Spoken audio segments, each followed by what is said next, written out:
Hello, everyone, and welcome back to SpeakFlow Podcast. I'm very happy to have you with us today. In today's episode, we're going to break some of the most common myths about learning English. You've probably heard these ideas from friends, teachers, social media, or even language courses, but are they really true? And more importantly, are these myths slowing down your progress? That's exactly what we're going to find out today. I'm really glad we're discussing this because many learners don't realize how much their progress is affected not by lack of ability, but by wrong beliefs. These beliefs feel true because they are repeated so often, but repetition does not always mean accuracy. So let's start with something almost every learner hears at the beginning. The idea that you must learn grammar rules first before you start speaking English. Is that really necessary? This is one of the biggest myths in language learning. Grammar is useful, but it is not a starting point for communication. If we look at how children learn languages, they speak long before they understand grammar rules. They build understanding through exposure and usage, not through formal analysis. In fact, research in language acquisition shows that fluency develops through meaningful communication first. Grammar becomes more helpful later when you want to refine accuracy. So waiting for perfect grammar often delays speaking ability instead of improving it. That actually explains why many students understand rules very well but still hesitate when speaking. Exactly. They become students of English instead of users of English.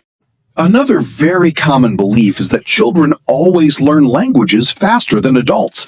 People often say, "I am too old to become fluent." Is that actually true? This is partially misunderstood. Children and adults learn differently, but faster is not always accurate. Children are exposed to language for many hours every day in natural environments. Adults usually study part-time, often with limited exposure. So the difference is not age alone. It is input, exposure, and consistency. Adults actually have advantages. They can understand explanations, they can analyze patterns, and they already have developed thinking skills. The real challenge for adults is not ability, it is time and practice. So age is not the main barrier? Not at all. Many learners believe they need thousands of words to speak fluently. Some even try to memorize long vocabulary lists every day. Is that the right approach? This is another widespread myth. Vocabulary is important, but fluency does not depend on the number of words you know.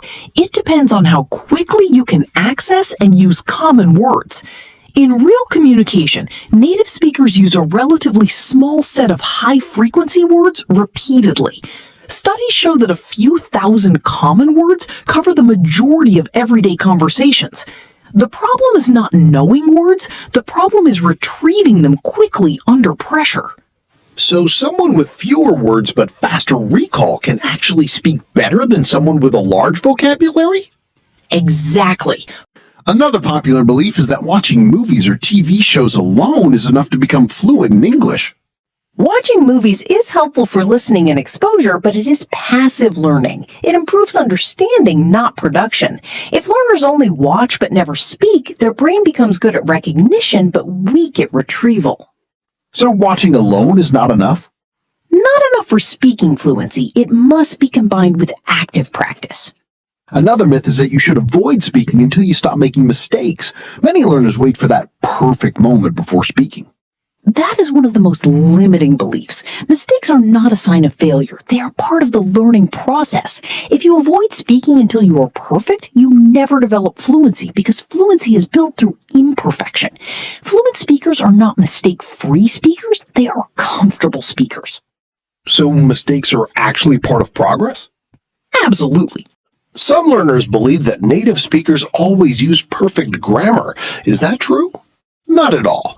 Native speakers also make mistakes, use informal structures, shorten sentences, and adjust language depending on context. Real spoken English is flexible, not perfect. The idea of perfect English is mostly created by textbooks, not real-life communication. That's interesting because many learners feel pressure to speak perfectly like textbooks. And that pressure actually reduces fluency. Communication is more important. Finally, many people believe that you need special talent to become fluent in English. Some learners say, I'm just not good at languages. This is perhaps the most misleading myth. Language learning is not a talent-based skill. It is a practice-based skill. Everyone who becomes fluent does so through repetition, exposure, and consistent use. There is no evidence that fluency is limited to a special group of people. The difference is simply practice patterns and exposure. So, fluency is accessible to everyone? Yes, absolutely. The brain is designed to learn languages. The only question is how consistently you use it.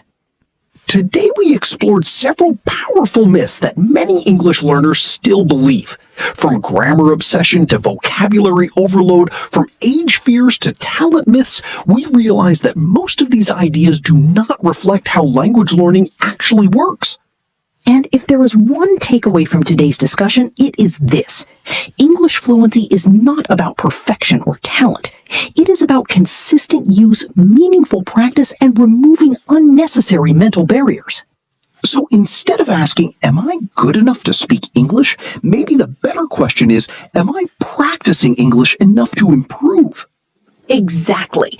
And improvement always starts with practice, not preparation. Thank you for being with us today on SpeakFlow Podcast. Keep questioning, keep practicing, and keep improving. We'll see you in the next episode.